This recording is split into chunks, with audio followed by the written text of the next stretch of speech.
৬২তম miss international প্রতিযোগিতায় মুকুট জিতে রেকর্ড গড়লেন ভিয়েতনামের হুইন থি থান থুই।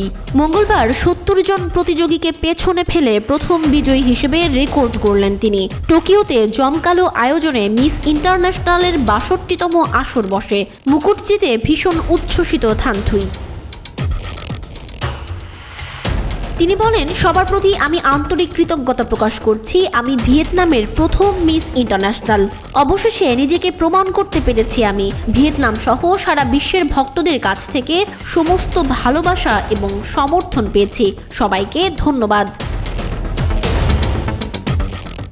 শুধু আন্তর্জাতিক মঞ্চই নয়, তার আগে হো চি মিন সিটির ফু থো স্টেডিয়ামে মিস ভিয়েতনাম 2022-এর মুকুট জয় করেছিলেন থান থুই। মিস দ্য নাং ইউনিভার্সিটি 2021 এবং মিস এলিগেন্ট স্টুডেন্ট দ্য নাং 2021 প্রথম রানার আপ হয়েছিলেন তিনি।